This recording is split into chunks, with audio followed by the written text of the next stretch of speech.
Donc, heureux de vous accueillir pour cette nouvelle séance de votre matière, droit des affaires. Donc, en réalité, il s'agit de notre dernière séance, dernière conférence, si vous voulez. Mais on peut toujours continuer à travailler à distance via des messages écrits. Donc, je serai toujours à votre disposition pour vous donner plus d'explications, plus d'éclaircissements sur un certain nombre de points que vous jugerez peut-être encore difficile à comprendre. Donc, surtout pour la résolution des cas pratiques que je propose. Donc, après avoir vu la dernière fois l'émission du chèque et la transmission du chèque, aujourd'hui, on va voir quelles sont les règles juridiques que le législateur a édictées dans le Code du commerce pour réglementer le paiement du chèque. Et on va terminer par cette protection législative du chèque. Protection qui varie entre une protection qui a été consacrée par le législateur dans le Code du commerce et une autre protection qui a été consacrée par le législateur dans le Code pénal. Rappelez-vous, la dernière fois, nous avons dit que parmi les grandes différences entre cet instrument de paiement qui est le chèque et la lettre de change, c'est que on ne peut pas contraindre par corps un obligé sur la base d'une lettre de change. Mais on peut demander la contrainte par corps de celui qui utilise un chèque. Voilà pourquoi on va s'attarder lors de cette séance sur cette protection pénale consacrée par le législateur pénaliste dans le code pénal afin de contraindre tout malfaiteur, toute personne qui veut utiliser le chèque sans provision afin de le contraindre de revenir en arrière. Donc, paiement et protection législative du chèque, ce sont les deux axes de ce cours. Commençons par le paiement du chèque. Donc, si lors de la présentation de la lettre de change, nous avons dit que la lettre de change peut être présentée au paiement 5 jours après la date d'échéance. Donc là, c'est le délai de présentation au paiement. Pour le chèque, puisque c'est un moyen de paiement à vue, le législateur précise dans l'article 267 que il peut être présenté avant même le jour indiqué sur le chèque comme date d'émission. C'est ce que je vous ai dit la dernière fois. Même si je rédige un chèque avec une date postérieure, ça veut dire j'écris date d'émission nous sommes le 10 mars, celui qui va porter le chèque, le bénéficiaire du chèque peut le présenter aujourd'hui. Il peut se faire payer. La banque est obligée de se faire payer. Nous avons dit que ce genre de mentions sont considérées comme des mentions qui n'existent pas. Donc, néanmoins, tout bénéficiaire d'un chèque, tout porteur légitime d'un chèque, doit présenter le chèque au paiement dans un délai de 20 jours à partir de sa date d'émission. Si, revenons à l'exemple que je viens de donner, si moi en tant qu'émetteur du chèque, j'ai mis sur le chèque le 10 mars 2020, donc en tant que bénéficiaire, M. Belkacem, par exemple en tant que bénéficiaire, a le droit de le présenter jusqu'au 30 mars 2021. 20 jours après la date d'émission. Mais rien ne l'oblige d'attendre cette date. Il peut le présenter avant. Qu'est-ce qui se passe s'il dépasse le délai de 20 jours? Si vous dépassez le délai de 20 jours, qui est le délai de présentation, vous perdez les recours cambiaires que nous avons développés avec la lettre de change. Donc, ce délai de 20 jours est applicable pour tous les chèques qui sont émis au Maroc. C'est ce que précise l'article 268.1. Alors que pour les chèques émis à l'étranger, le délai est multiplié par 3. Le délai de présentation du chèque émis à l'étranger est de 60 jours. Le législateur vous donne la possibilité de présenter le chèque dans un délai de 60 jours après sa date d'émission lorsqu'il est émis à l'étranger. Il faut noter à cet égard que le Code de commerce parle de la présentation du chèque à la chambre de compensation. Donc, qu'est-ce qu'une chambre de compensation? La chambre de compensation, aujourd'hui, elle est virtuelle. Auparavant, c'était une chambre qui existait aux locaux de Banque al-Maghreb où se rencontraient l'ensemble des banques pour échanger les chèques qu'ils ont l'une à l'encontre de l'autre. Donc, ils font une compensation. Aujourd'hui, le tout se fait par ce qu'on appelle le système SIP, qu'on va voir tout de suite. C'est un système informatique à travers lequel la banque essaie tout simplement de scanner le chèque et de le présenter à l'autre banque. Donc là, c'est une chambre de compensation virtuelle. Une fois que vous déposez votre chèque chez votre banquier, il le scanne, il le présente à la compensation. Donc ça vaut présentation au paiement. La présentation de paiement ne vous oblige pas nécessairement de se déplacer à l'agence de l'émetteur pour présenter le chèque au paiement. Sinon, vous perdez vos recours cambiaires. Non, vous pouvez tout simplement le présenter à votre agence et c'est votre agence qui va s'en occuper. Le jour de présentation de votre chèque à l'agence, il va le scanner, il va le présenter à la chambre de compensation qui est virtuelle aujourd'hui et ça vaut présentation au paiement. Et comme cela, vous saurez respecter le délai de présentation qui est de 20 jours. Cela dit, si vous ne respectez pas ce délai de présentation qui est de 20 jours au Maroc, si le chèque est émis au Maroc, 60 jours, c'est le chèque est émis à l'étranger. Donc, je viens de vous dire que vous allez perdre les recours cambiaires contre tous les signataires, garants et endosseurs. Vous n'aurez pas la possibilité de poursuivre les endosseurs, les garants, ceux qui ont donné leur garantie pour le paiement du chèque. Mais vous ne perdez pas le recours de droit commun. Vous pouvez toujours poursuivre la personne qui a émis le chèque dans le cas du droit commun. Mais vous ne pouvez pas utiliser ces procédures rapides qui sont l'injonction de payer. Il n'y a pas de solidarité cambiaire entre les signataires.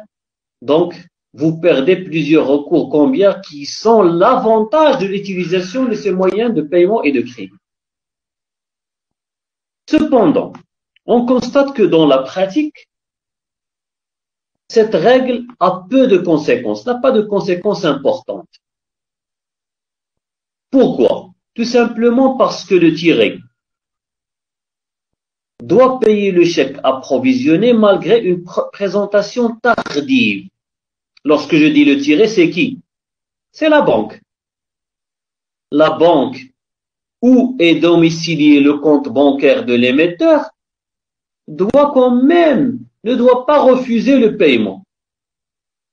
Nous, on dit que la sanction, c'est quoi? C'est lorsque la personne ne trouvera pas provision. Dans ce cas, la banque va dire, j'ai pas de provision. Donc, il revient dans ce cas au bénéficiaire de faire des recours cambiaires.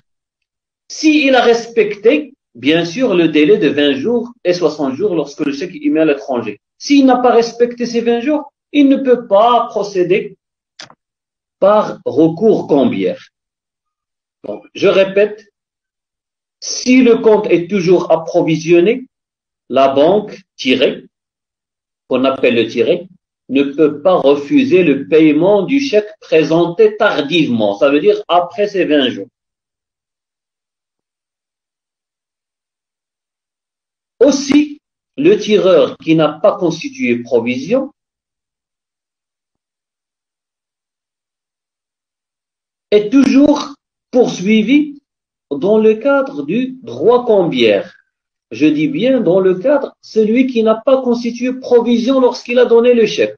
Parce que lorsque vous donnez le chèque, vous devez oublier ce montant que vous avez déposé à la banque correspondant au chèque. Vous n'avez pas le droit de le retirer. Donc, en fin de compte, vous, en tant que bénéficiaire, vous perdez quoi? Vous perdez seulement les recours cambiaires contre les endosseurs si le chèque a été endossé. Vous perdez les recours contre les garants s'il y a des garants.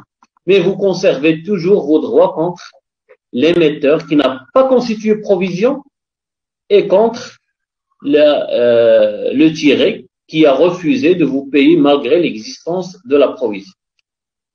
Donc, à cet égard, le législateur précise dans l'article 271, même après l'expiration du délai de présentation, si la provision, le tiré est tenu quand même de payer sous peine d'une amende de 5 000 à 50 000 dirhams édictée par l'article 319. Est-ce clair? Donc, à vrai dire, il n'y a pas une grande perte lorsqu'on utilise le chèque. Maintenant, où doit-on présenter le chèque?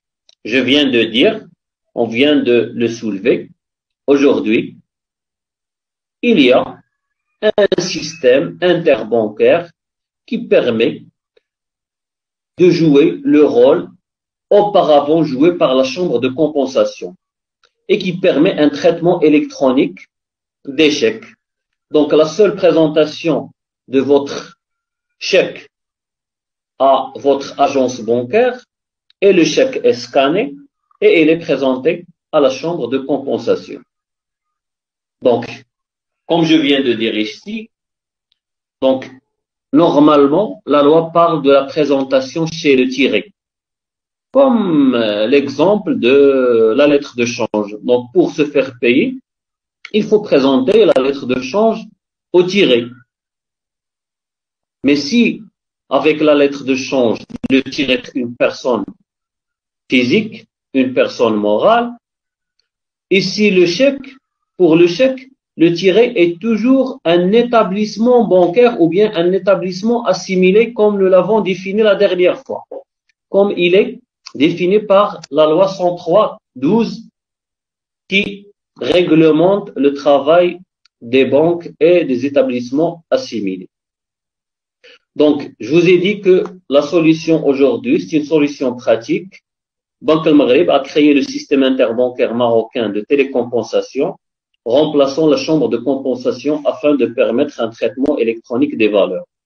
Donc, depuis 2007, la compensation des chèques ne se fait plus par l'échange physique, mais par des échanges de données informatiques via ce système interbancaire marocain de télécompensation. En échangeant tout simplement les fichiers électroniques des chèques numérisés et chaque banque fait confiance à l'autre et elle essaye de régler le chèque à travers ce système électronique. Donc, pour vous dire tout simplement que les solutions électroniques ont remplacé le papier, ont permis un gain de temps et un gain de déplacement vers Banque al-Maghreb pour faire ces compensations. La question qui se pose maintenant, comment le paiement se réalise? Donc, la réalisation du paiement. Donc, le tiré ici, qui est la banque, est obligé de payer chaque fois que le compte est suffisamment approvisionné. À moins que celui qui a émis le chèque, ça veut dire le tireur, s'est opposé, a formulé une opposition. Donc, normalement, on ne fait opposition que lorsque nous avons perdu un chèque, lorsque nous avons été contraints à signer malgré notre volonté. Mais lorsqu'on donne un chèque pour paiement d'une marchandise que nous avons achetée, par exemple, et par la suite on fait opposition, normalement on doit être sanctionné. D'accord? Donc, la loi ne vous permet de faire opposition que si vous avez émis le chèque contre votre volonté ou bien lorsque vous l'avez perdu dans des circonstances qu'on ne connaît pas, ou bien lorsque le carnet de chèque vous a été volé. On peut faire dans ce cas des oppositions.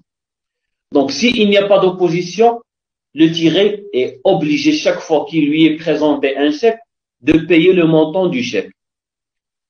Cependant, il ne peut le payer que si il vérifie un certain nombre de données, ça veut dire toutes les conditions formelles que doit comporter le chèque.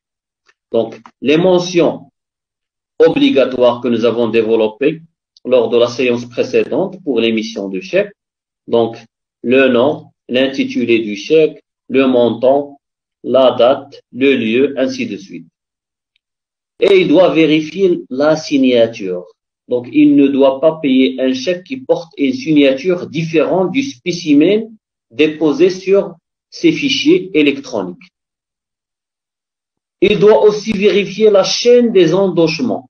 Donc, est-ce que l'ensemble des endossements ont été accomplis de façon ininterrompue, afin de déterminer si le porteur qui présente le chèque au paiement a bien qualité de porteur légitime ou non. Mais le banquier ici se contente, il faut le préciser, de vérifier la chaîne des endossements. Il n'a pas à vérifier la régularité des signatures de ces endosseurs, parce qu'il ne comporte pas sur ces fichiers le spécimen de signature des endosseurs. Donc, il n'est pas obligé de vérifier est-ce que cette signature correspond vraiment à la signature de l'endosseur X, ou bien la signature Y correspond à Y, ainsi de suite. Il vérifie seulement est-ce que la chaîne est respectée. Il vérifie la régularité formelle du chèque, les mentions obligatoires. Il vérifie le spécimen de signature du tireur et non pas des endosseurs. Son identité, le montant de la provision disponible, le fait de poser au verso la mention pour acquis. Ça veut dire quoi pour acquis? Pour acquisition, ça veut dire pour paiement. Ce n'est pas un endossement pourquoi? Lorsque le banquier reçoit le chèque, c'est pour récupérer le paiement. C'est pour se faire payer à la place du bénéficiaire et non pas à titre de transmission de propriété, suivi de la date et de la signature du client. Donc, qui donne le mandat à son agence bancaire de se procurer l'argent à sa place. Donc, le tiré est obligé de payer. Je dis bien si le compte est suffisamment approvisionné, mais si le compte maintenant n'est pas suffisamment approvisionné, est-ce que le tiré doit payer, doit procéder à ce qu'on appelle le paiement partiel? La réponse est affirmative. Oui. Il doit non seulement accepter de payer un paiement partiel, mais il doit même proposer le paiement partiel. Ça veut dire le paiement du montant qui se trouve comme provision sur le compte bancaire du tireur. Et le tiré dans ce cas, et le bénéficiaire dans ce cas, pour procéder toujours à demander un certificat de non-paiement et faire prôter pour le reliquat, ça veut dire pour le montant d'argent pour lequel il n'a pas été payé.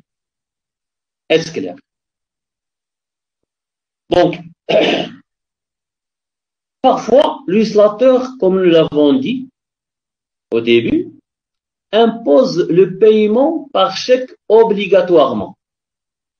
C'est ce que précise l'article 306 du Code de commerce, qui dispose entre commerçants, je dis bien entre commerçants, et pour fait de commerce. Entre particuliers, on peut toujours utiliser l'espèce même si le montant dépasse 10 000 dirhams. Donc, lorsque ce montant dépasse 10 000 dirhams entre commerçants, et pour fait de commerce, ça veut dire que le commerçant n'a pas agi dans le cadre d'un acte civil.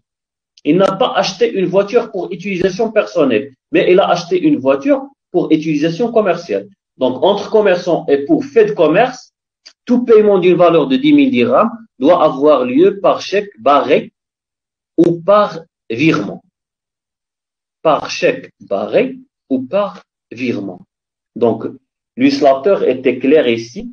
Donc, tout paiement qui dépasse 10 000 dirhams doit avoir lieu par chèque barré. Donc, la dernière fois, je vous ai dit que l'uslateur a essayé de baisser cette somme, ce plafond de 10 000 dirhams à 5 000 dirhams en incitant les commerçants à utiliser le chèque, sinon ils vont perdre le droit de récupérer, non pas de récupérer, mais d'incorporer ces paiements dans leur charge. Ils vont pas perdre le bénéfice pour incorporer les charges des paiements qu'ils effectuent en espèces. Donc, ils vont pas, le fisc ne va pas les prendre en considération comme des charges. Je dis bien 5 000 dirhams par jour et par fournisseur et 50 000 dirhams par mois. La non-observation de cette disposition du paiement obligatoire par chèque peut amener au paiement d'une amende qui sera supportée solidairement entre le créancier et le débiteur, donc amende qui s'élève à 6% du montant du chèque, 6% de la valeur du montant que comporte le chèque et qui doit être payé par les deux solidairement, ça veut dire le tireur et le bénéficiaire. Donc le paiement partiel du chèque, je crois que j'ai déjà parlé de ce point-là. Donc si la provision est insuffisante pour régler le montant total du chèque, l'article 273 précise ni le porteur ni le tiré ne peuvent refuser un paiement partiel. Vous ne pouvez pas dire à la banque non, soit vous me donnez la totalité, soit je n'accepte pas, je vais faire protest sur la totalité de la somme inscrite sur le chèque. Non, vous n'êtes pas en droit de refuser le paiement partiel. Et comme je viens de dire, le tiré, ça veut dire la banque, est même obligé de proposer un paiement jusqu'à concurrence de la provision disponible. Le porteur, quant à lui, est tenu de faire protester le chèque pour le surplus. Ça veut dire pour le montant qui reste, pour lequel il n'a pas été payé. Il peut faire protester et poursuivre le tireur en justice, mais il ne peut pas le poursuivre pour la totalité du montant. Donc voilà, c'est tout ce qui concerne le paiement du chèque. Passons maintenant à la protection législative du chèque.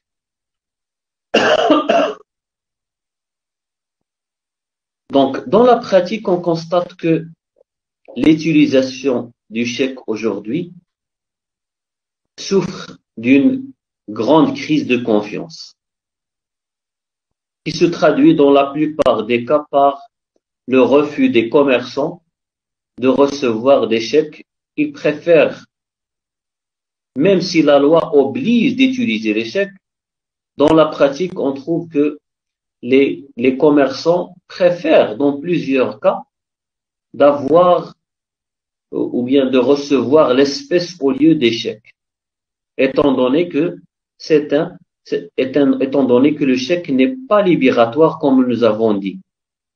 Lorsqu'on paye par le chèque, ça ne veut pas dire que nous sommes libérés de notre dette. Il faut attendre que l'on reçoit la somme d'argent correspondant à la valeur inscrite sur le chèque de la part de la banque tirée. Une fois on reçoit l'argent, dans ce cas, on peut parler de libération de la valeur libératoire. Mais avant, on ne sait pas lorsqu'on reçoit un chèque, est-ce que vraiment la somme correspondante est disponible comme provision ou non. à moins si l'on reçoit un chèque, comme nous avons dit la dernière fois, un chèque certifié. Dans ce cas, on a la certitude que le montant de la provision est bloqué pendant le délai de présentation du chèque, qui est un délai de 20 jours. 60 jours pour le chèque émis à l'étranger. Donc, cela dit, la législation marocaine ne se limite pas à la protection du système cambiaire, mais ajoute une protection découlant du système bancaire et une autre relative à des dispositions pénales. Ça veut dire qu'on va développer 3 types de protection législative qui sont accordées à l'utilisation des chèques. D'abord, la protection du système cambiaire, qui permet de faire de recours du droit cambiaire comme nous avons développé dans le cadre de la lettre de change. Une protection du système bancaire tel que édictée par la loi 103/12 relative aux établissements bancaires et établissements assimilés, et des dispositions issues du code pénal. Commençons par la protection. Donc, d'abord, cette protection concerne 4 grands points. D'abord, lorsqu'il y a absence ou insuffisance de provision, il y a des sanctions lourdes qui peuvent être prononcées à l'encontre du réfractaire. Cette protection concerne aussi la falsification ou la contrefaçon du chèque, lorsqu'on falsifie un chèque ou bien on contrefait un chèque. Aussi, cette protection concerne l'usage, la tentative d'usage d'un chèque contrefait ou falsifié. Et enfin, l'acceptation, l'endossement ou l'aval d'un chèque contrefait ou falsifié. Donc là, il s'agit de développer les différentes règles judiciaires qui portent une protection aux utilisateurs afin soi-disant d'intimider toute personne qui peut utiliser le chèque soit d'une manière falsifiée, contrefaite, ou bien lorsque la provision qui est disponible sur le compte est insuffisante. Commençons par la protection, le premier type de protection qui est la protection du système cambiaire. Donc, le système cambiaire, comme nous l'avons vu dans le cadre de la lettre de change, permet de faire des recours faute de paiement. Cependant, pour faire un recours dans le cas du droit cambiaire, il faut respecter un certain nombre d'obligations. Si avec la lettre de change, nous avons dit il faut faire un protet dans le délai de présentation, vous pouvez faire ce protet avant même le délai de présentation lorsque le tiré a refusé d'accepter. Mais il faut attendre le délai de paiement pour entamer vos recours. Donc, ici, avec le chèque, c'est la même chose. Pour entamer un recours cambiaire, il faut d'abord respecter le délai de présentation et faire un protet. Vous ne pouvez pas faire un protet au-delà de la période de présentation du chèque, qui est de 20 jours, 60 jours si le chèque est émis à l'étranger. Donc, si vous avez été vigilant, si vous avez agissé avec rapidité et vous avez respecté le délai, vous pouvez poursuivre toutes les personnes signataires du chèque. Les endosseurs, les garants, le tiré, le tireur, si nous avons relevé une infraction commise par le tiré, si le compte n'est pas bien approvisionné, dans ce cas le tireur, les endosseurs, si le tireur se trouve en déconfiture, ça veut dire elle est insolvable à un moment donné. Donc dans ce cas, le bénéficiaire peut agir contre ses signataires, soit individuellement, soit collectivement, sans avoir un ordre à respecter ou bien sans avoir à respecter cette chaîne des endosseurs. Il va pas commencer par le dernier endosseur, mais il peut choisir n'importe lequel pour lui solvable, pour lui c'est lui qui va le payer rapidement, donc le choisir et le poursuivre en justice parce qu'il sait qu'il va se procurer son argent rapidement. Et par la suite, cet endosseur a le droit de poursuivre les autres endosseurs. Cependant, il ne peut le faire que si il a déjà respecté ses obligations, comme nous avons dit, présentation dans le délai imparti et faire un protêt. Qui, je répète encore une fois, le protêt, c'est un acte judiciaire établi par un huissier de justice qui constate le défaut de paiement d'une valeur, que ce soit un chèque ou bien une lettre de change. D'accord? Donc, notez bien ici que le protêt doit être fait avant l'expiration du délai de présentation. Et si celui-ci a lieu le dernier jour du délai, il peut être établi le premier jour ouvrable suivant. Donc, fort heureusement, le législateur permet aux porteurs légitimes d'avoir une journée de plus pour établir un protêt, sauf si la présentation au paiement a eu lieu le dernier jour. Pour vous expliquer, pour éclaircir encore plus. Supposons que j'ai émis un chèque aujourd'hui, le 9/2/2021. J'ai 20 jours pour le présenter au paiement. Passé 19 jours, le 20e jour, je l'ai présenté au paiement. J'ai encore droit de faire protêt le lendemain.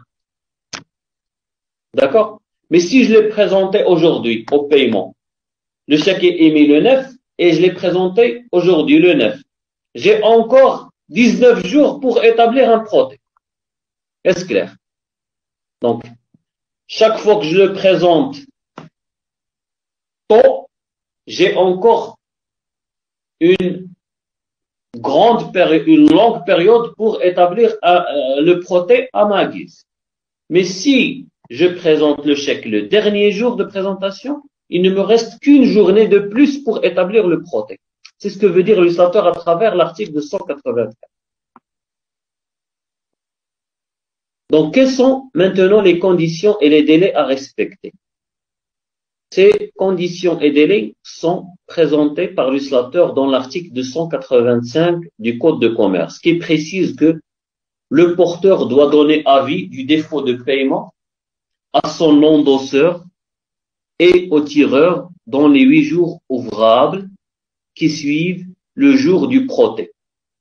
Et en cas de clause retour sans frais, qui est une mention facultative, mais qui peut être toujours ajoutée par le tireur, donc retour sans frais. Donc, dans ce cas, c'est le jour de présentation qui est le délai imparti. Donc, si vous êtes dispensé d'établir le protêt, parce que sur le chèque se trouve la mention retour sans frais, ça veut dire sans protêt, c'est le jour de présentation. Expliquons davantage. Donc, lorsque il y a un défaut de paiement, vous allez établir un protêt. Ce protêt doit être porté à la connaissance des autres. S'il y a des endosseurs, il faut porter à la connaissance de mon endosseur. Je ne vais pas aviser toute la chaîne, mais celui par qui j'ai reçu le chèque en dernier lieu. Et c'est à lui d'aviser son endosseur, ainsi de suite, comme on va voir. S'il n'y a pas d'endosseur, je me contente d'aviser le tireur. D'accord? Dans un délai de 8 jours, qui suivent le jour du protêt. Si une mention facultative a été ajoutée au chèque, je dois l'aviser le jour de la présentation. Parce qu'il n'y a pas de protêt, à partir duquel on doit commencer à compter les 8 jours, tout simplement. Maintenant, les agents du secrétariat greffe sont tenus. Qui sont ces agents de secrétariat greffe? C'est eux qui établissent, c'est eux qui ont la qualité judiciaire pour établir un protêt. Donc, les agents du secrétariat greffe sont tenus, lorsque le chèque indique les noms et domiciles du tireur, de prévenir celui-ci dans les 4 jours du protêt. Si moi, en tant que porteur, je dois aviser dans les 8 jours, celui qui établit le protêt en tant que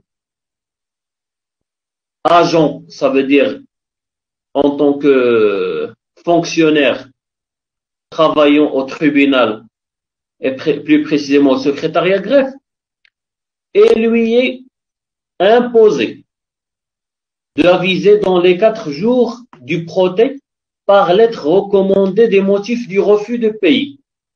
Aviser qui? Le tireur. Chaque endosseur par la suite doit prévenir son endosseur et son avaliseur dans les 4 jours ouvrables qui suivent la réception de l'avis, en remontant la chaîne jusqu'à ce qu'on se trouve devant le tireur. Donc, chaque signataire va aviser dans les 4 jours suivants celui par qui il a reçu le chèque jusqu'à ce qu'on arrive chez le tireur. Donc, bien sûr, s'il n'y a pas d'endosseur, on va se contenter d'aviser dans les 8 jours et les agents de secrétariat vont aviser dans les 4 jours. Est-ce clair? Maintenant, si ces délais ne sont pas respectés, quelles sanctions précise le législateur dans le Code de commerce? Donc, le législateur marocain précise que celui qui ne respecte pas ces délais de 8 jours, ou bien le jour même si le chèque comporte la mention facultative sans frais, retour sans frais ou bien sans protêt, dans ce cas le jour même. Donc, ou bien l'agent du secrétariat greffe, s'il ne respecte pas le délai de 4 jours pendant lequel il doit envoyer une lettre recommandée expliquant les motifs de refus. Donc, chaque personne qui ne respecte pas ces délais est responsable. Responsable de quoi? Du préjudice. S'il y a préjudice, s'il n'y a pas préjudice, il n'est pas responsable. Donc, il est responsable s'il y a lieu. Ça veut dire si nous avons constaté qu'il y a un préjudice, un dommage qui a été subi par une autre personne. S'il y a lieu du préjudice causé par sa négligence, sans que les dommages-intérêts dépassent le montant du chèque. Cependant, savez qu'en droit, il y a toujours des causes exonératrices de la responsabilité. Parmi les causes exonératrices, on trouve la force majeure, on trouve le cas fortuit. Lorsqu'il y a une force majeure, on est dans l'incapacité d'aviser. On est dans l'incapacité de respecter le délai. Voilà pourquoi le législateur dit, en cas de force majeure, celui qui ne donne pas l'avis dans les délais sus-indiqués n'encourt pas la déchéance. Ça veut dire, il n'est pas déchu de ses recours. Maintenant, quel est le montant des recours? Puisqu'on est en droit commercial, puisqu'on est plus précisément en droit cambiaire, il ne s'agit pas de réclamer seulement le montant du chèque, de la valeur du chèque. Puisque j'ai entamé des recours, j'ai fait un protêt, j'ai perdu du temps, de l'argent, je me suis déplacé, donc cela m'a coûté de l'argent. Et dans le commerce, en commerce, rien ne se perd, rien ne doit se perdre. Voilà pourquoi je peux réclamer en tant que bénéficiaire du chèque le montant du chèque non payé ou bien le reliquat du chèque s'il y a une provision insuffisante. En plus des intérêts à partir du jour de la présentation du auto légal pour les chèques émis et payables au Maroc, majoré de 1% pour les autres chèques, si le chèque est émis à l'étranger. En plus des frais de protêt, ceux des avis donnés ainsi que les autres frais. Ça veut dire, si j'ai fait un protêt, j'ai payé l'huissier de justice. Si j'ai fait un protêt, je dois aviser mon endosseur dans les 8 jours par lettre recommandée. Donc, tous ces frais seront calculés et seront récupérés de la part de celui qui sera obligé de payer. D'accord? Donc, puisque nous sommes dans le cadre du droit commercial et plus précisément du droit cambiaire. Est-ce qu'il y a des délais de prescription? Qu'est-ce qu'un délai de prescription? En arabe, on l'appelle taqadum. Ça veut dire délai pendant lequel je peux toujours exercer mes recours. Délai pendant lequel je ne perds pas le droit de faire recours devant le juge. L'uslateur ne vous permet pas, puisque le droit commercial est un droit qui est dont les principales qualités sont la célérité des transactions, donc on ne doit pas attendre longtemps. Donc, ces délais sont de 6 mois. D'abord, à partir de l'expiration du délai de présentation pour les actions du porteur contre les endosseurs, le tireur et les autres obligés. Passé ce délai,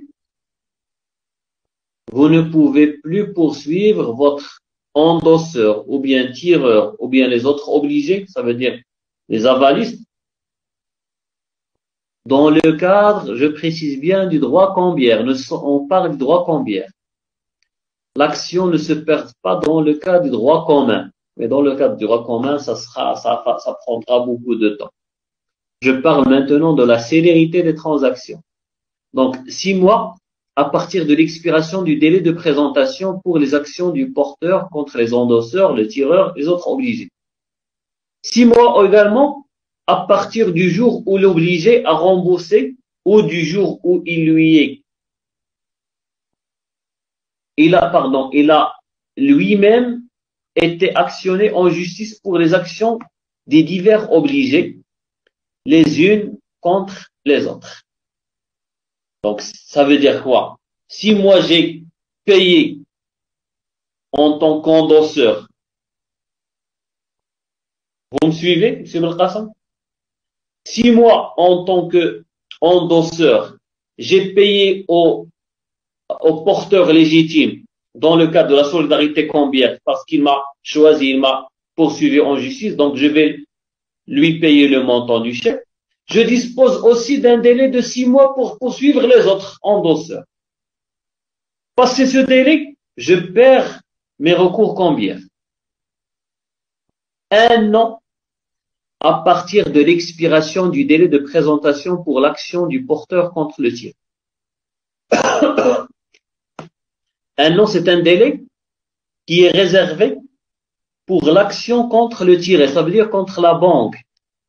Par exemple, une banque pour laquelle j'ai présenté un chèque et je sais que le compte bancaire du tireur est approvisionné. Et la banque m'a dit, parce qu'il a des relations avec le client, son client lui a téléphoné et lui a dit, s'il vous plaît, refusez tout chèque qui tombera dans ces 2 jours.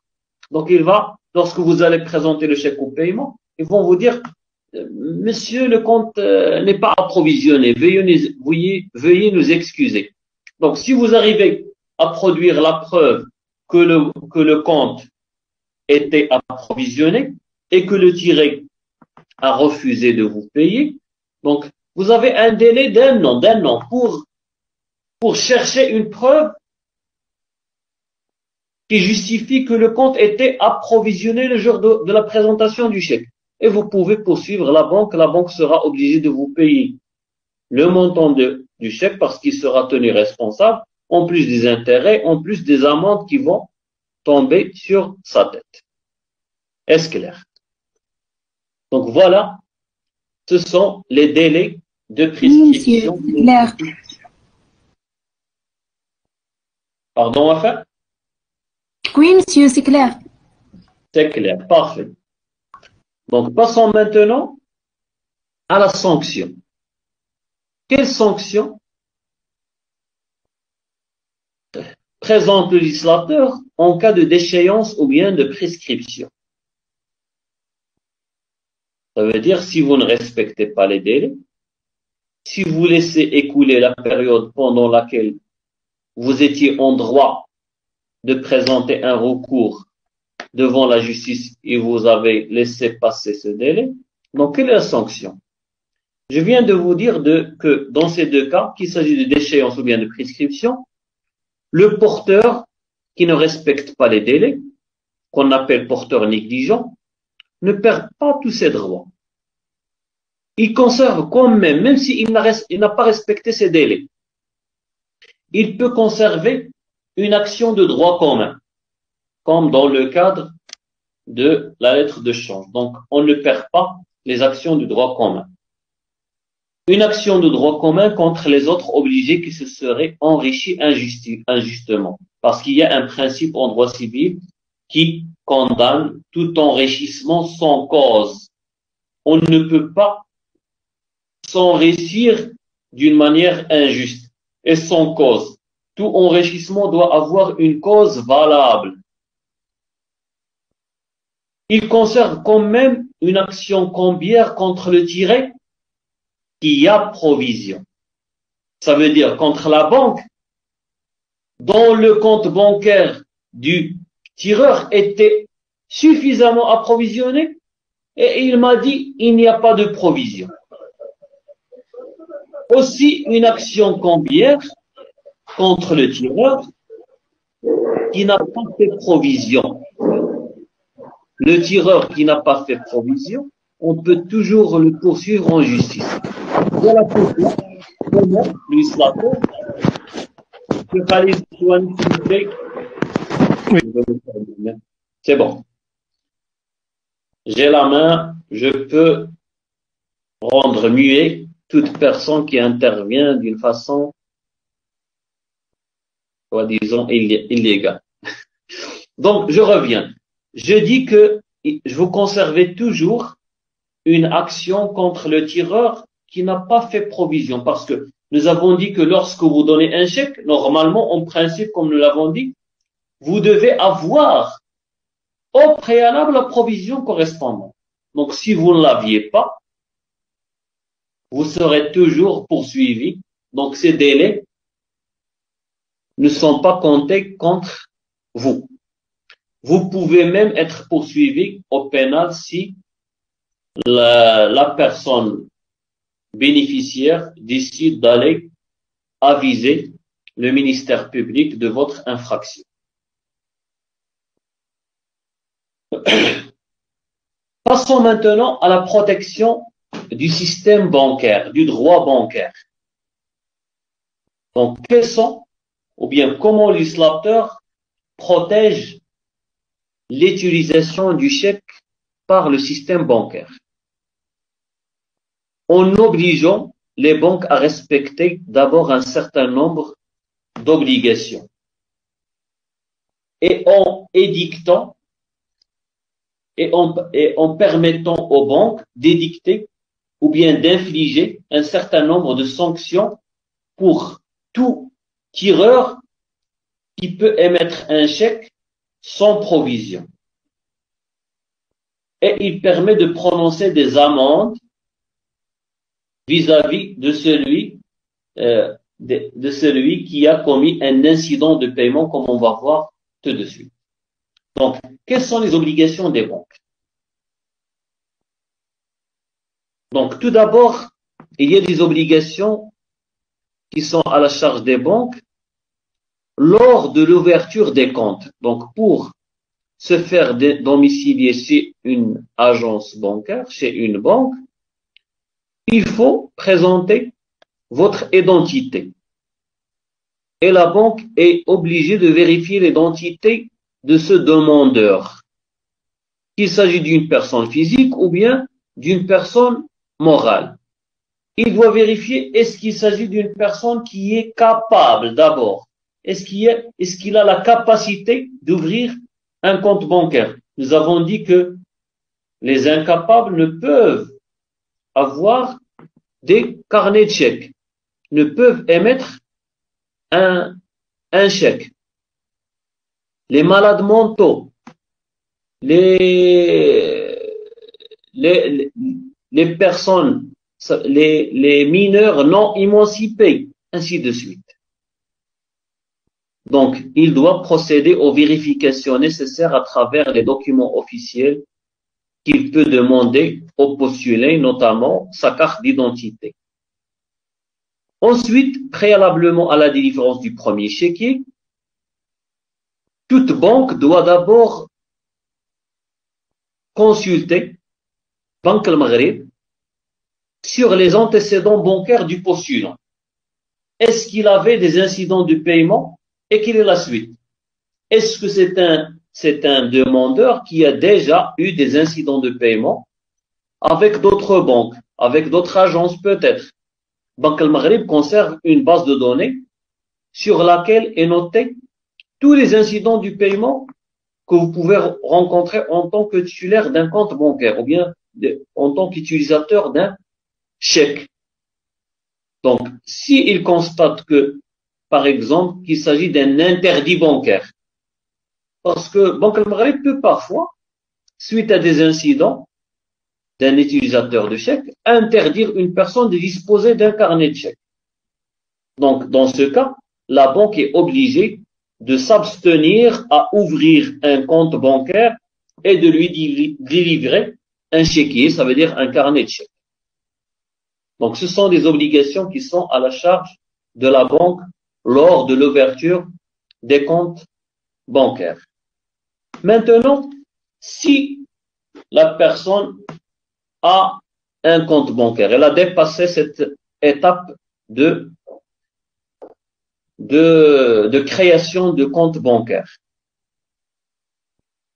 Et malheureusement, à un moment donné, il a eu un incident de paiement. Lorsque vous entendez incident de paiement, ça veut dire que un chèque a été présenté à sa banque et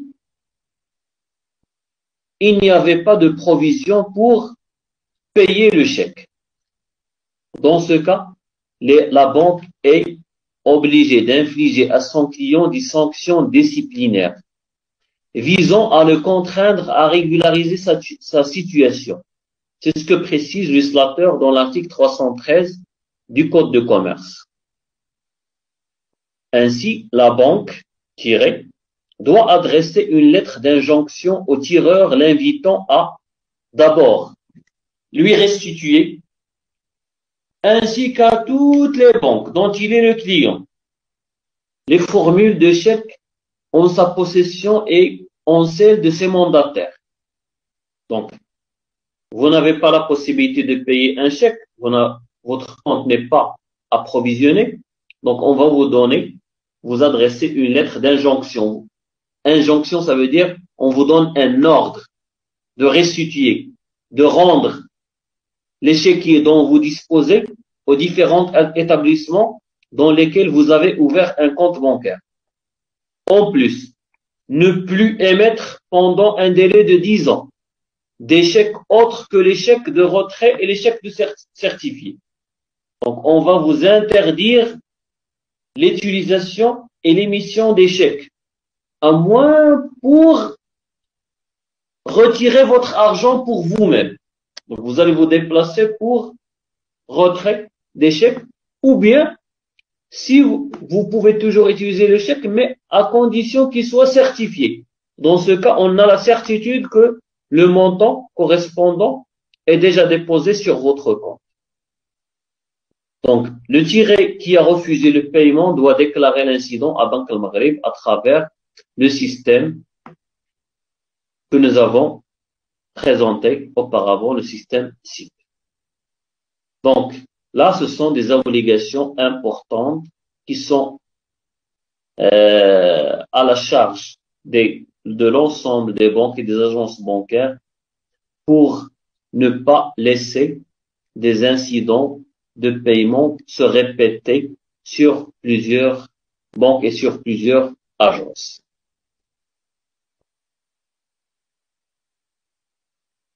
Fort heureusement, le législateur permet quand même s'il y a un incident de paiement, il permet au tireur de se rattraper. Permet de se rattraper pour remédier à cette insuffisance, à cette infraction. Comment? en approvisionnant son compte, en payant le porteur et en payant une amende qui varie selon le nombre des incidents rencontrés. Donc, comment réparer les incidents de paiement? Il faut d'abord payer directement le porteur impayé, soit vous vous déplacez chez le porteur du chèque et vous lui payez et vous récupérez le chèque impayé, soit vous approvisionnez votre compte afin que le bénéficiaire puisse présenter une nouvelle fois le chèque au paiement. D'accord? Donc, vous déposez l'argent sur votre compte et vous demandez au porteur légitime de le représenter. Mais le problème ne se résout pas seulement par cette procédure de paiement ou bien d'approvisionnement du compte. Il faut en plus, selon l'article 314, qui a été modifié par la loi, qui sera modifié. Je dis bien, c'est une nouveauté, qui sera modifiée par la loi 69-20. Cette loi, parce que cette loi n'a pas encore vu le jour. C'est vrai qu'il a été adopté par la Chambre des représentants et la Chambre des conseillers et on attend dans ces jours-là, peut-être même que aujourd'hui le journal officiel a vu le jour, je n'ai pas consulté. Donc cette loi va sortir incessamment dans ces jours qui viennent pour modifier les taux que j'ai inscrits en noir. Normalement, pour le premier incident de paiement, vous devez payer 5%. Vous devez approvisionner votre compte ou bien payer directement le porteur et payer 5% du montant de chèque impayé faisant l'objet de la première injonction. Heureusement, pour encourager les gens, pour ne pas les intimider, pour ne pas les sanctionner sévèrement, parce qu'on a constaté qu'il y a une augmentation énorme des impayés ces 2 dernières années suite à cette crise qui a été provoquée par la Covid-19. Donc, pour encourager un petit peu le milieu d'investissement, donc cette amende ou bien ce taux d'amende a été ramené dans la nouvelle loi à 0,5% pour le premier incident, 1% au lieu de 10 pour le deuxième incident et 1,5 au lieu de 20% pour le troisième incident de paiement et suivant. Il faut rappeler à cet égard que la loi de finances de 2020 avait déjà promulgué un taux qui est de 1,50%, qui est un taux qui correspond à tous les incidents, sans pour autant dépasser 10 000 dirhams pour les personnes physiques et 50 000 dirhams pour les personnes morales, pour tout chèque impayé qui a été présenté au paiement au plus tard le 31, je crois, décembre 2019. Donc, la loi de finances de 2020 a promulgué ou bien a édicté cette disposition pour ne pas sanctionner encore plus les personnes qui n'ont pas réussi à payer leur chèque, étant donné qu'il a pris en considération qu'il s'agit d'une période exceptionnelle et ils ont adopté un tarif unique qui est de 1,50. Mais désormais, donc à partir de peut-être de la semaine prochaine, et la loi de finances de 2021 a prolongé l'application de ce taux de 1,50 jusqu'à mars 2021. Mais après mars 2021, on va appliquer les nouveaux taux qui ont été édictés par la loi 69-20.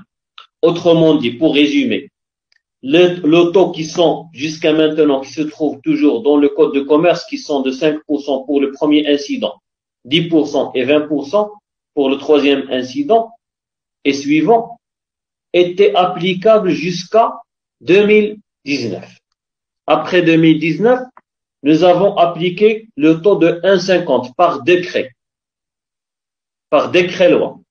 Ensuite, après, à partir de ce 2021, mars 2021, on va appliquer ce nouveau taux que j'ai mentionné en rouge. Ça veut dire 0,5% pour la première injonction ou bien pour le premier incident, 1% pour le deuxième et 1,5% pour le troisième. Est-ce clair? Oui. Oui, Wafa. Si j'ai pas compris cette partie. Ce point-là, et non pas partie. D'accord. Donc, je réexplique. D'accord, merci, monsieur. Wafa, suivez-moi. Je vous ai dit que, normalement, une personne qui n'a pas payé un chèque pour non existant de la provision, normalement devient un interdit bancaire, en principe. La banque lui adresse une lettre d'injonction pour lui demander de restituer, de faire revenir tous les chèques dont il dispose. Il va lui interdire l'utilisation des chèques dans un délai de 10 ans. D'accord? Et il porte à la connaissance de Banque al-Maghrib qu'il s'agit d'un mauvais utilisateur de chèques. Là, c'est le principe. Cependant, la loi permet toujours à l'utilisateur du chèque, un pays, de retrouver cette faculté d'utiliser les chèques, à condition, d'abord, soit de payer directement le porteur du chèque impayé, ou bien d'approvisionner son compte. D'accord? Jusqu'à là, c'est clair. Oui, monsieur, c'est clair.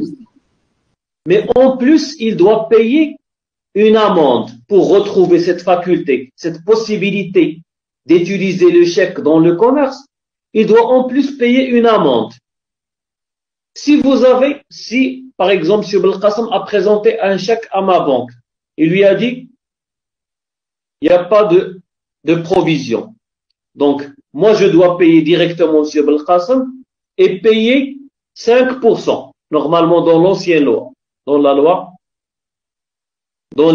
à travers les dispositions qui sont maintenues jusqu'à maintenant dans le code de commerce. Pour le deuxième incident, ça veut dire si monsieur Y, monsieur Mohamed, a présenté un chèque dans 3 jours. Donc là, c'est un deuxième incident. Donc je dois payer 10%. 20% pour le troisième et suivant. C'est ce qui était applicable auparavant. Maintenant, donc ce sont les dispositions de l'article 314 du Code de commerce. Maintenant, il y a une nouvelle loi, qui est la loi 69-20, qui va édicter des nouveaux taux parce qu'il sait que le nombre des chèques impayés ne cesse d'augmenter. Et on va faire, si on continue de cette façon, plusieurs entreprises vont fermer leurs portes, étant donné qu'ils seront ramenés à payer des taux qui dépassent 20% dans la plupart des cas. Donc voilà pourquoi le législateur était clément et elle a modifié ce taux. Donc au lieu de 5%, désormais ça sera 0,5% pour le premier incident de paiement, 1% pour le deuxième incident de paiement, 1,5% pour le troisième incident de paiement. L'information que j'ai ajoutée, c'est que à partir de cette période de crise, qui est la période de la Covid-19, le législateur marocain, dans le cas des dispositions exceptionnelles qu'il a prises par le biais de décret-loi, avait déjà précisé que les impayés, que ce soit pour le premier incident, le deuxième ou bien le troisième, il leur a appliqué une amende de 1,5 qui est applicable jusqu'à mars 2020. Ça veut dire, si vous consultez maintenant un directeur de banque, d'une agence bancaire, et vous lui dites, si jamais une personne vous a présenté un chèque et vous n'avez pas sur le compte bancaire de la personne concernée, le montant correspondant à la valeur du chèque, qu'est-ce que vous faites? Ils vont vous dire, on établit un certificat d'insuffisance ou bien d'absence de provision Dans ce cas, on va attendre que l'émetteur, ça veut dire le tireur, approvisionne son compte et paye une amende. L'amende est payée où? Au trésor, au service du trésor public. Donc, il va ramener un certificat attestant qu'il a payé une amende et il va approvisionner son compte bancaire et dans ce cas, il va reprendre l'utilisation des chèques. Dans le cas contraire, il sera un interdit bancaire. S'il n'arrive pas à approvisionner son compte ou bien à payer directement son créancier et payer l'amende, il sera toujours interdit bancaire et cette interdiction est portée à la connaissance de Banque al-Maghreb. Wafa, c'est bon? Oui, monsieur, c'est clair, merci. Parfait.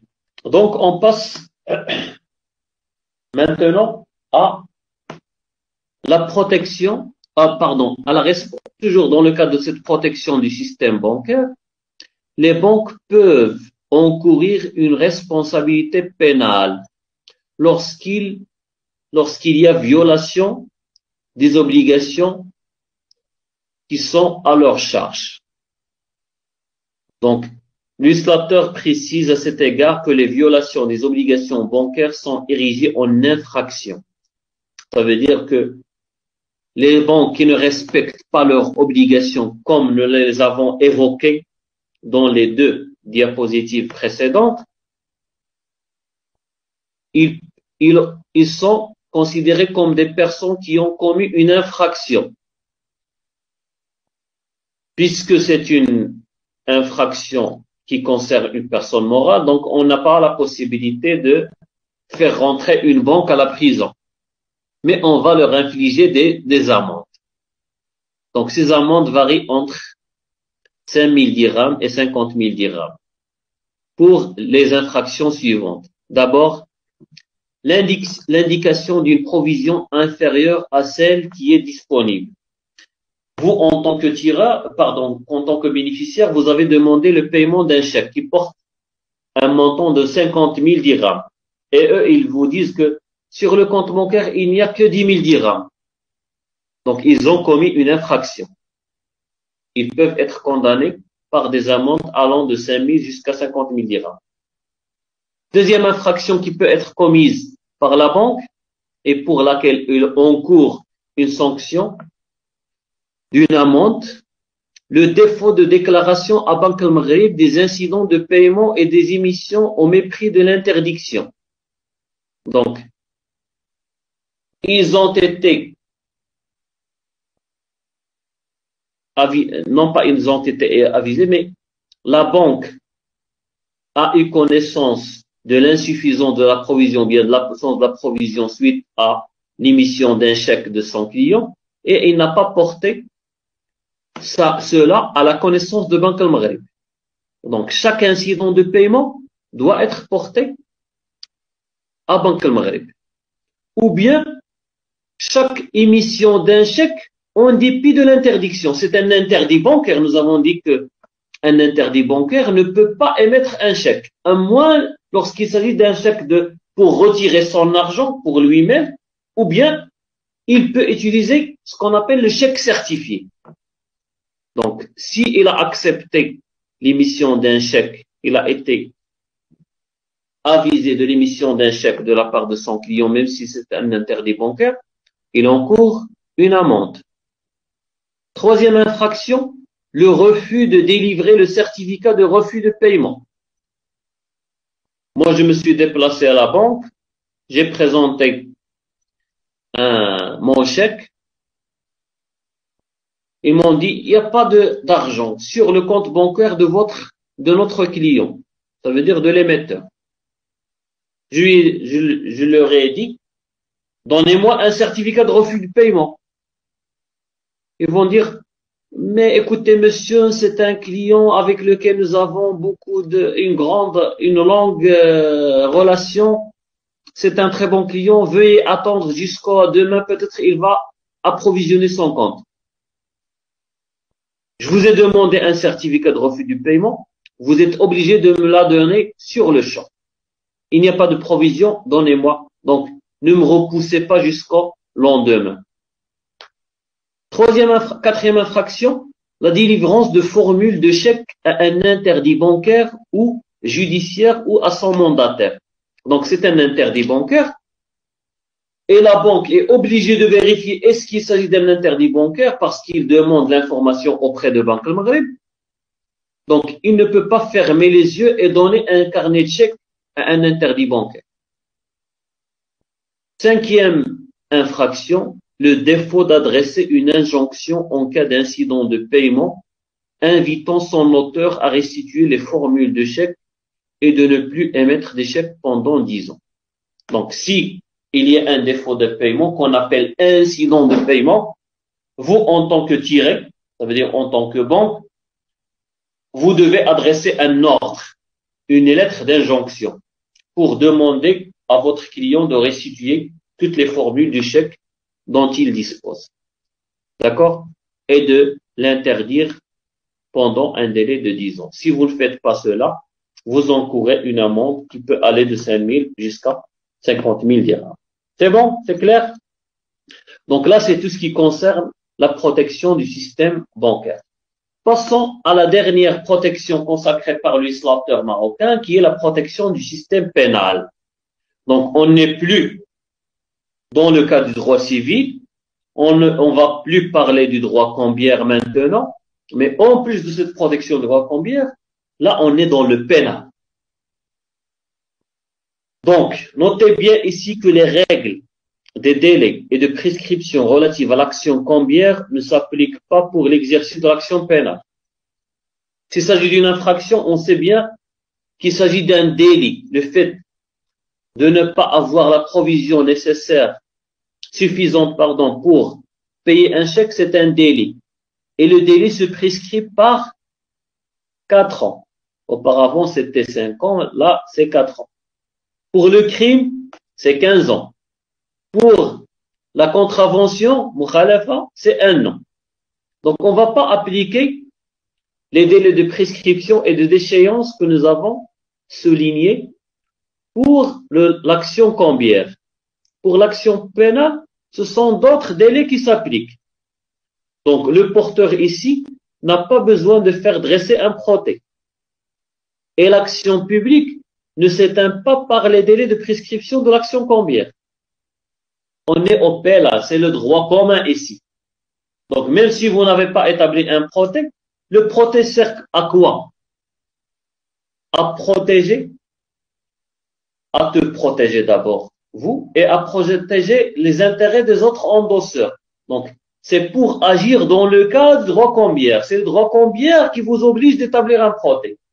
Mais si vous n'avez pas établi un protêt et vous voulez poursuivre la personne en justice directement, donc vous pouvez aller au ministère public avant le délai de 4 ans, qui est le délai de prescription, et demander que cette personne soit poursuivie judiciairement.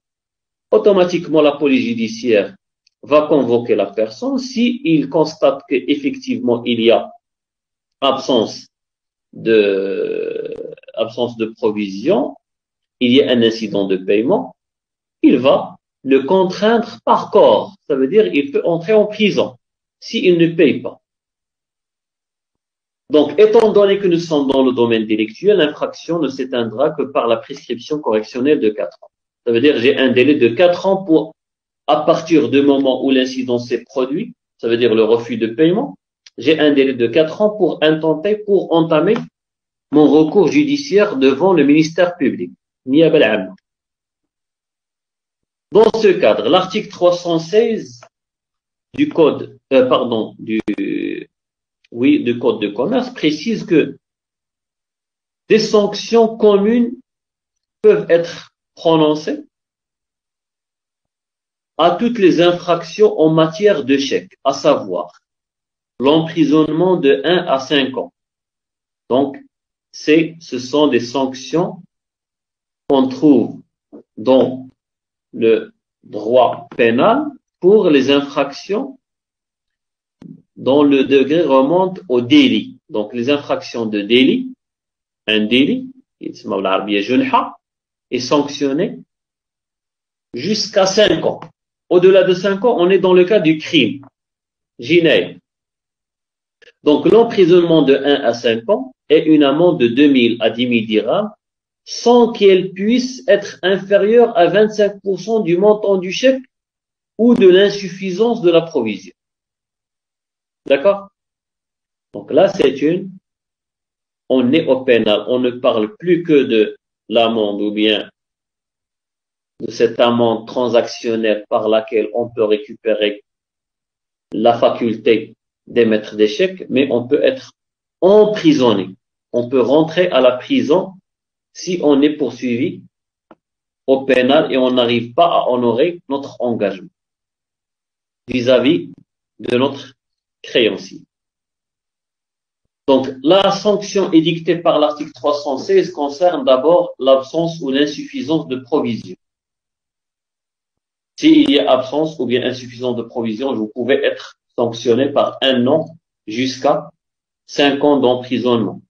L'opposition irrégulière du tireur, ça veut dire vous avez émis un chèque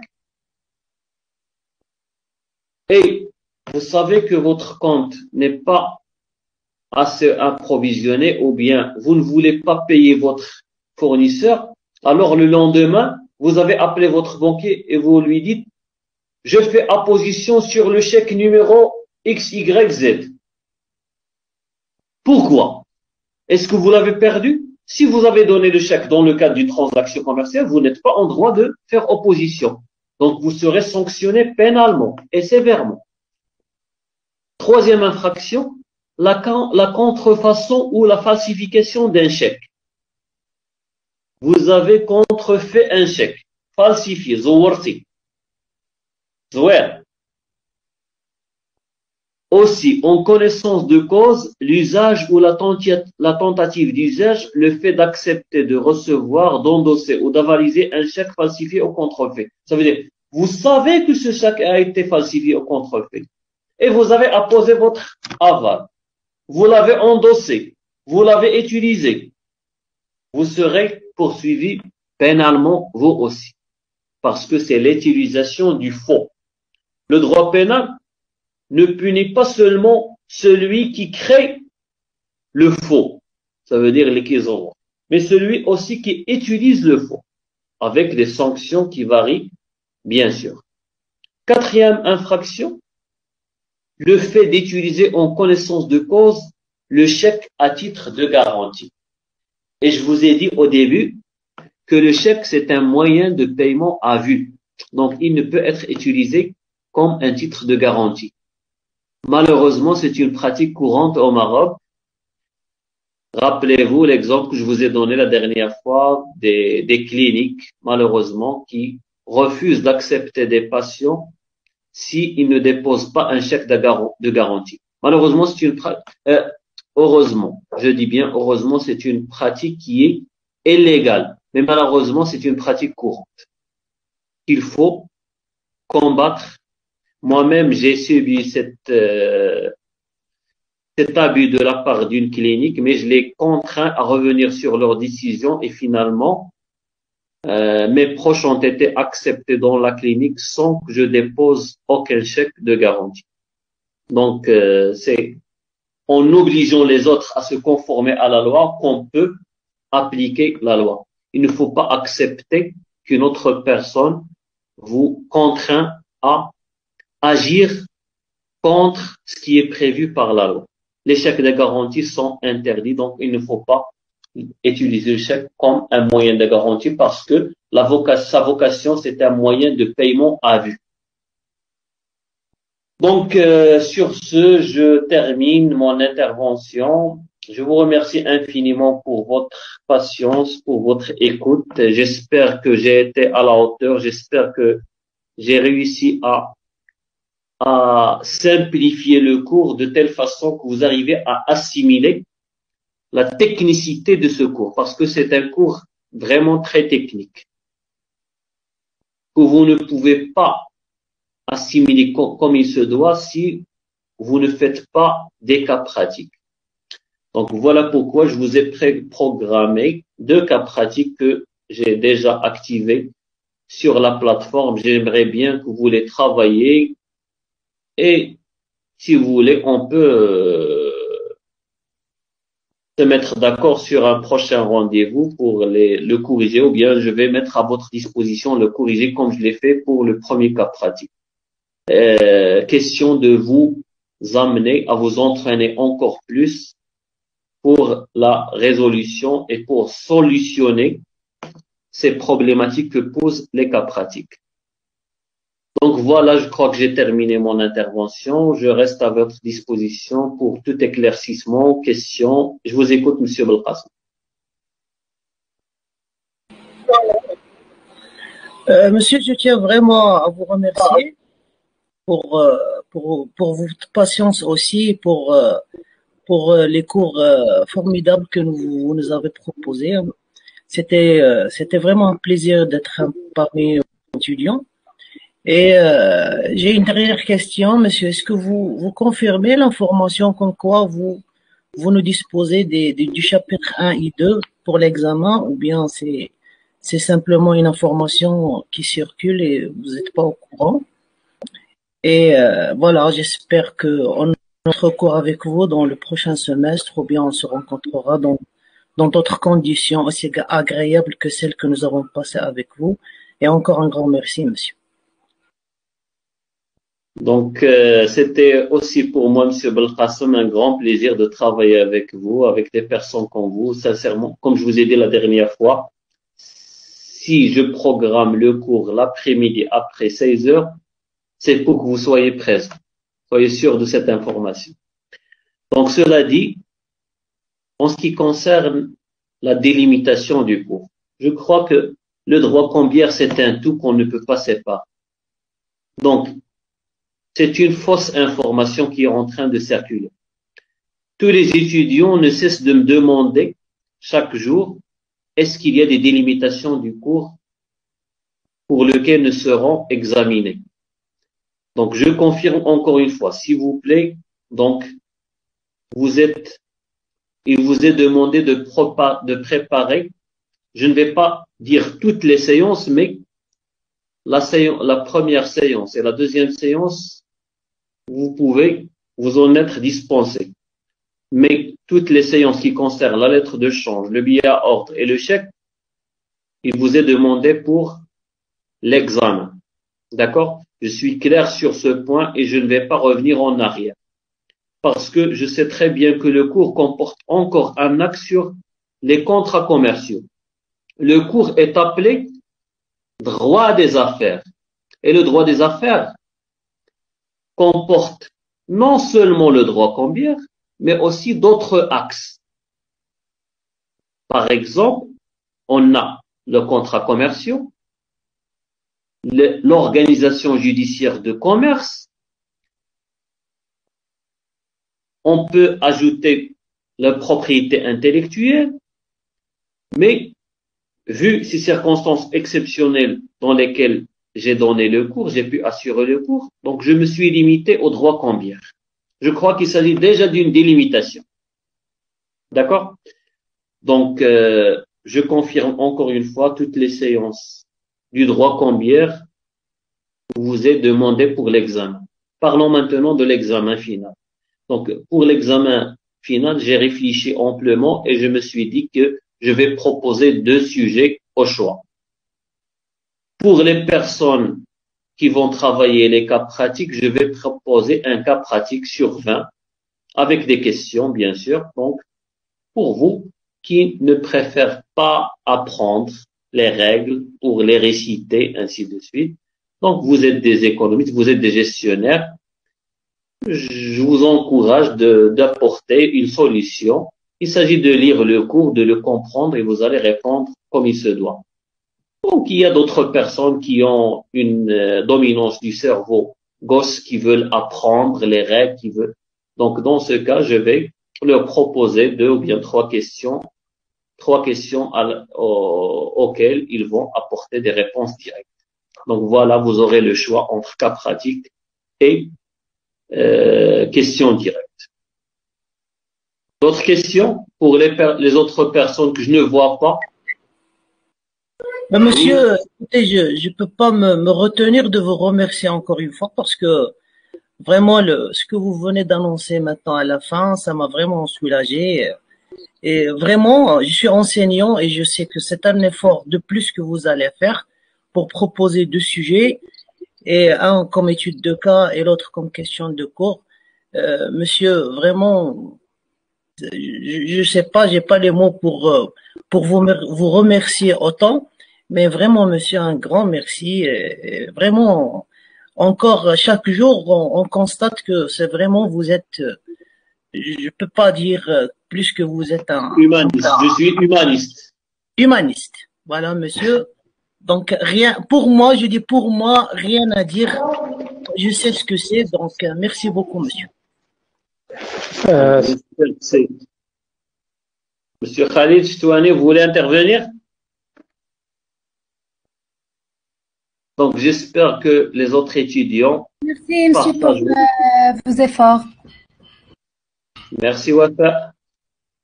Donc, j'espère que tous les étudiants, les autres étudiants partagent votre point de vue, votre opinion sur la manière avec laquelle nous avons dispensé le cours, avec cette proposition que je viens d'annoncer tout à l'heure.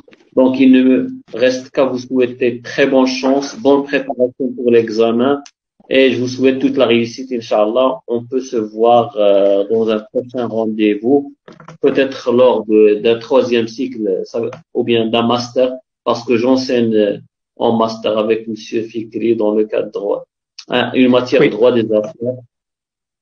Merci beaucoup, monsieur. Oui, monsieur, c'est la première fois que je vous rejoins en direct. Je suis aussi un ex-professeur. Je travaille maintenant comme administrateur pédagogique. Enchanté. J'étais très ému et je vous remercie pour tout l'effort que vous avez investi.